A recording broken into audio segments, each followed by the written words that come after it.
So without wasting our time हम direct jump करते हैं सॉलिडिटी प्रोग्रामिंग के ऊपर। हम सबसे पहले वेबसाइट ओपन करेंगे remix.ethereum.org। ये हमें एक इंटरफेस प्रोवाइड करेगा जो टेक्स्ट एडिटर भी है, जो कंपाइलर भी है। यहीं पे हम अपना कोड को रन करेंगे और डिप्लॉय भी करेंगे। अब यहाँ जैसे ही आएंगे तो यहाँ कुछ already pre default pre loaded contracts available हैं जिसको हम रीड भी कर सकते हैं, उसका सिंटैक्स वगैरह देख सकते हैं।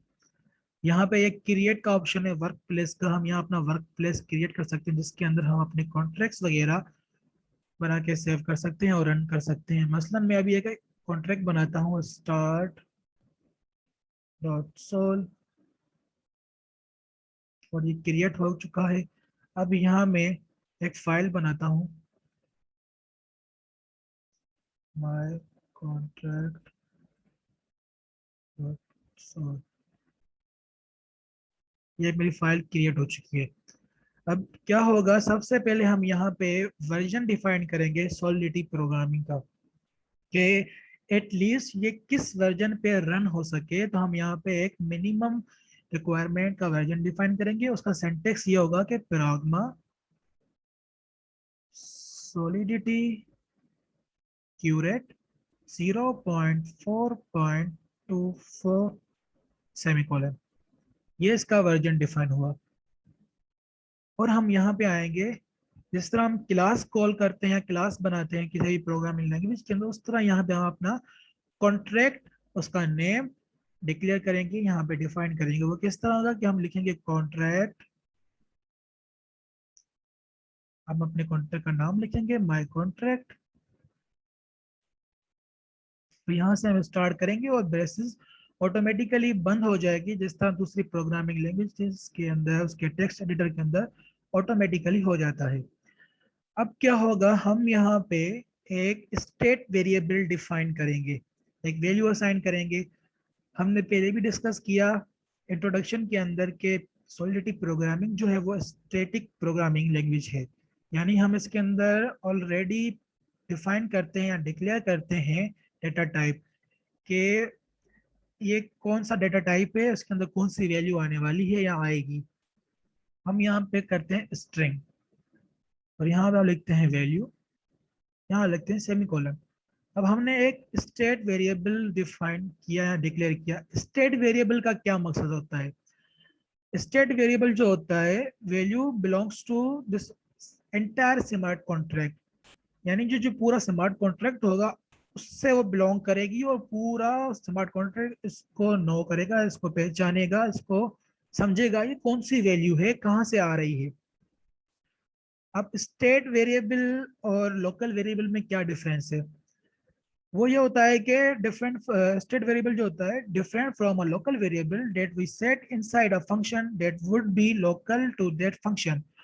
और वो जो होगा लोकल वेरिएबल वो डिसअपियर हो जाएगा जैसे ही हम फंक्शन को कॉल करेंगे, वो फौरन डिसअपियर हो जाएगा। लेकिन जो स्टेट वेरिएबल होगा वो पूरे स्मार्ट कॉन्ट्रैक्ट को डिफाइन कर रहा होता है, उसकी मेन वैल्यू जो होती है वो स्टेट वेरिएबल के अंदर होती है।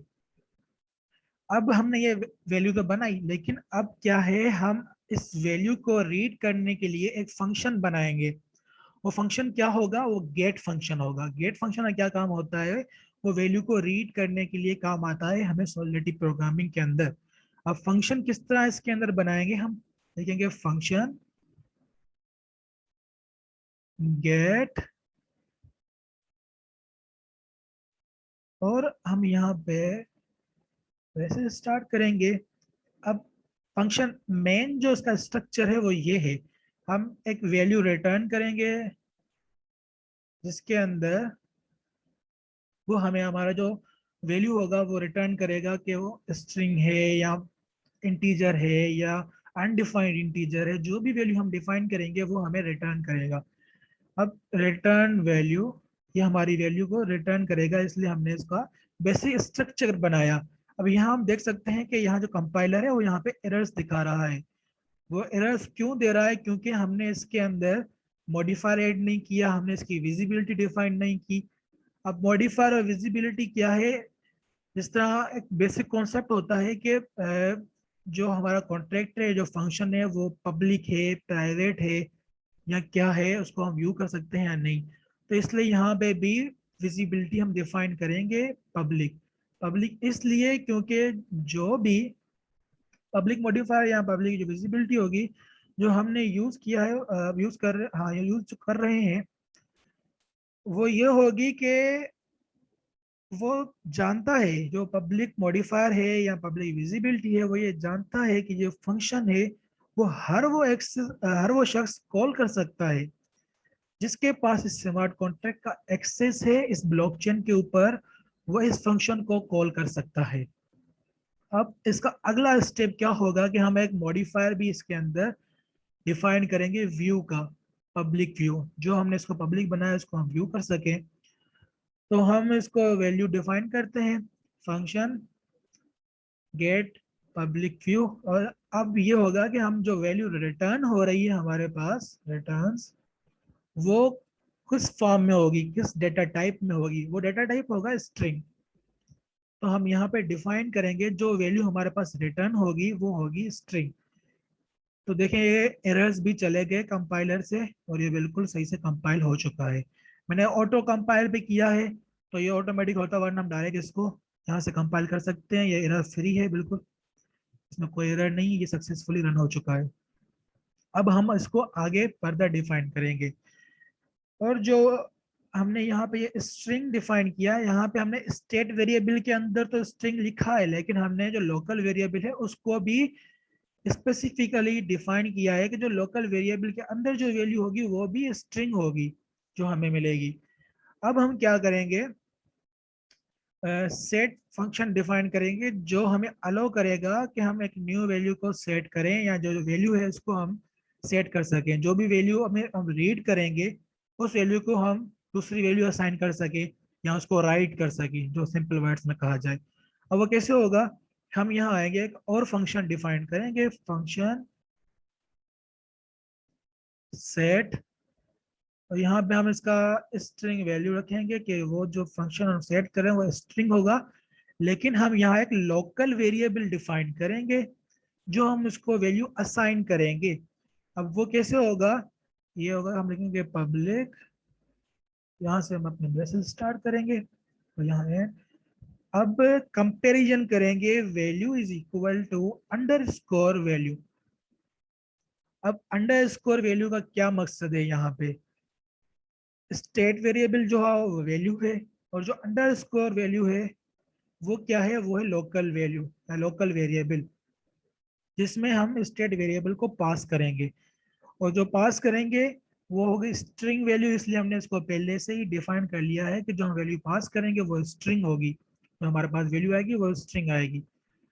अब एक और चीज हम यहाँ पे डिस्कस करेंगे कि how to set this value whenever we need to deploy this smart contract or whenever it's generated for the first time।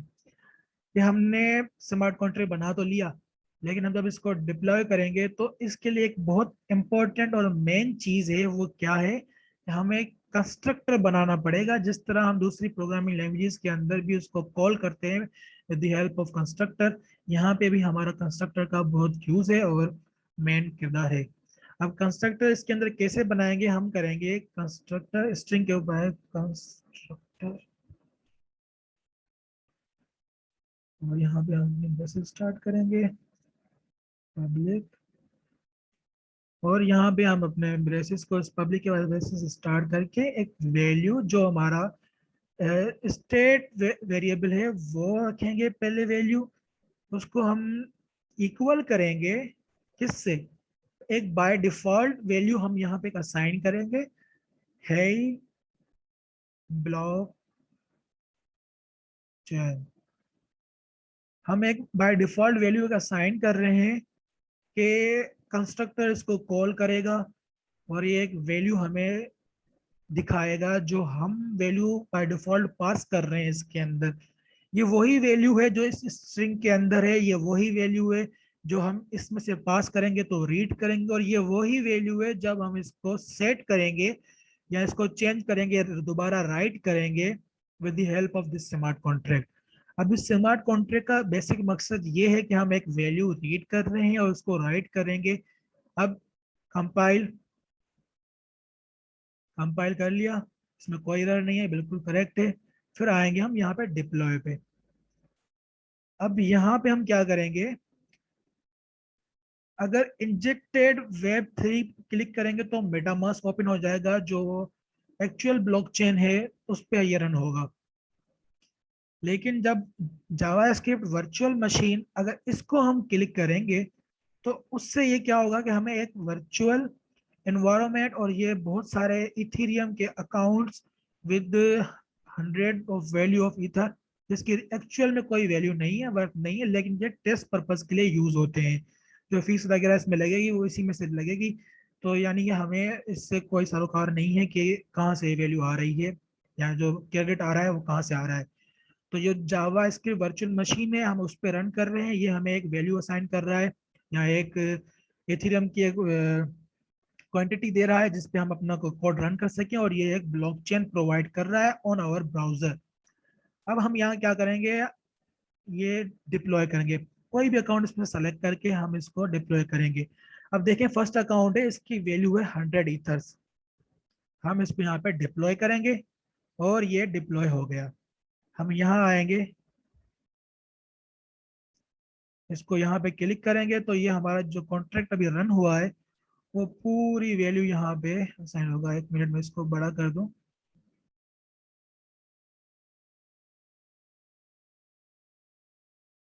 ये आ गया।